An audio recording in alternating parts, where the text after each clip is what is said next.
Family వాళ్ళందరూ బాగున్నారా? నేనైతే ఈరోజు మీతోటి ఒక విషయం షేర్ చేసుకోవడానికి ఈ వీడియో అయితే అప్లోడ్ చేస్తున్నాను ఫ్రెండ్స్. నేను ఇండియాలో ఉన్నప్పుడైతే ఎప్పుడూ కూడా టైం దొరికితే చాలు ఒకటే ఆలోచిస్తూ ఉండేదాన్ని. ఇంట్లో పనులకే పరిమితం అయిపోయాను, జాబ్ చేయట్లేదు, చదువుకున్న చదువు కూడా పోయింది అనేసి.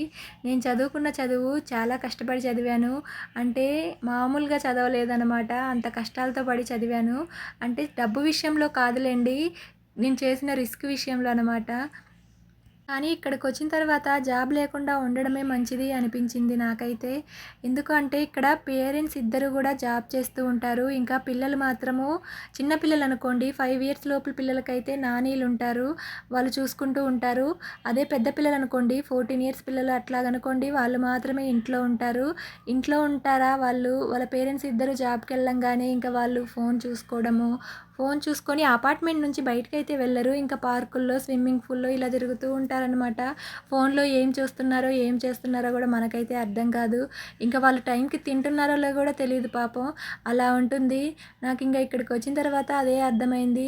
ఇంట్లో ఉండి పిల్లల్ని చూసుకోవడం కంటే పెద్ద జాబ్ ఇంకొకటి ఉండదు అనేసి, వాళ్ళని నీట్‌గా డిసిప్లిన్‌లో ఉంచితే రాబోయే సొసైటీ కన్నా కొంచెం మంచిగా ఉండేలాగా చూసుకుంటామేమో అనేసి. కానీ ఇక్కడ కల్చర్ మాత్రం ఇలా ఉంది. ఇంకా నానీస్ చూసుకునే పిల్లలు ఎలా ఉంటారంటే, వాళ్ళు 5 ఇయర్స్ లోపే ఉంటారు కదా, వాళ్ళు పార్కుకు తీసుకొని వస్తారు. నానీస్ అంటే పెద్దవాళ్ళు అనుకునేరు. పెద్దవాళ్ళు అస్సలు కాదు. వాళ్ళకి ఒక 21 సంవత్సరము, 18 సంవత్సరాలు అలా ఉంటాయి. ఇంకా వాళ్ళు కూడా పార్క్‌కొస్తూ ఉంటారు. ఫస్ట్‌లో నాకు తెలియక వాళ్ళు పేరెంట్స్ అనుకునేదాన్ని నేను. కాదంట, వాళ్ళు నానీస్ అంట. ఇంకా వాళ్ళొస్తారు ఆ పిల్లల్ని తీసుకొని. ఆ పిల్లలేమో పాపం పిల్లల్ని అక్కడ వదిలేస్తారు. ఇంకా వాళ్ళేమో ఫోన్ చూసుకుంటూ ఉంటారు. వాళ్ళు మట్టిలో చేయి పెట్టినా, ఏదేం చేస్తున్నా గానీ ఇంకా వాళ్ళైతే అస్సలు పట్టించుకోరు. ఇంకెప్పుడో ఒకసారి ఇంటికెళ్ళేటప్పుడు మాత్రం అన్నీ నీట్‌గా దులిపేసి ఇంక తీసుకొని వెళ్తూ ఉంటారు. ఎంతైనా గానీ మదర్ చూసుకున్నంత కేరింగ్‌గా పిల్లల్ని ఎవ్వరు చూసుకోరు కదా ఫ్రెండ్స్. నాకైతే ఇంకా ఇక్కడికొచ్చిన తర్వాత నేను రియలైజ్ అయ్యింది ఏంటంటే, జాబ్ లేకపోయినా పర్లేదు కానీ పిల్లల్ని మాత్రం జాగ్రత్తగా చూసుకోవాలి అనేసి. ఇప్పటి రోజుల్లో మనం ఎంతో జాగ్రత్తగా చూసుకుంటేనే అంతంత మాత్రంగా ఉంటుంది. ఇంక ఇలా వదిలేస్తే ఎలా ఉంటుందా అనేసి. ఇంకా ఇక్కడ ఇలాగా ఉందన్నమాట. ఇట్లాగా ఉంటుంది ఇలా లైఫ్ స్టైలు. అలాగే నేనైతే ఈరోజు మా బాబుకి ఇంకా నెక్స్ట్ వీక్ నుంచి స్కూల్ అయితే స్టార్ట్ అవుతుంది. అందుకోసమని స్కూల్‌కి సంబంధించిన యూనిఫామ్స్ ఇవన్నీ కూడా నీట్‌గా ఐరన్ చేసి వాడి ర్యాక్‌లో సర్దేస్తూ ఉన్నాననమాట. అలాగే వంట చేసుకుంటూ పనులన్నీ పూర్తి చేసేసాను. ఈరోజైతే నేను అనుకుంటున్నారా?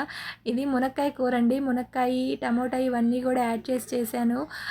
కానీ టేస్ట్ అయితే బాగానే ఉంది. కానీ మునక్కాయలు ఏ వెజిటేబుల్ అయినా మన ఇండియాలో ఉన్నంత టేస్టీగా అయితే అస్సలు ఉండవు. ఆ టేస్ట్ వేరుగా ఉంటుంది. ఇక్కడ ఎంత మసాలాలు వేసి చేసినా కానీ, ఏమి వేసినా కానీ నాకైతే ఎందుకో చప్పగానే అనిపిస్తూ ఉంటాయి. మన ఇండియా అంత టేస్టీగా అయితే వంటలు అయితే అస్సలు కుదరవు. అది ఎందుకో నాకైతే అర్థం కాదు. వాటర్ ప్రాబ్లమ్ అనేది అర్థం కాదు, వెజిటేబుల్స్ ప్రాబ్లమ్ అనేది అర్థం కాదు.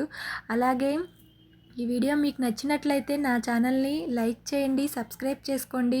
మీరు ఇచ్చే సపోర్టే నాకు ఎంతో ఎంకరేజ్మెంట్గా ఉంటుంది. ఇంకా మంచి మంచి వీడియోస్ అన్నీ మీతోటి షేర్ చేసుకుంటూ ఉంటాను. అలాగే ఇంకా ఈవినింగ్ అయితే చాలు, నేను మా బాబు అయితే పార్క్కి వెళ్తూ ఉంటాము. అలా పార్క్కి వెళ్ళి కూర్చొని ఇక్కడ చూసారా, వీళ్ళందరూ కూడా నానీస్ అనమాట. అలా ఉంటారు. ఈ వీడియో మీకు నచ్చినట్లయితే సబ్స్క్రైబ్ చేయడం మాత్రం మర్చిపోవద్దు. Thank you.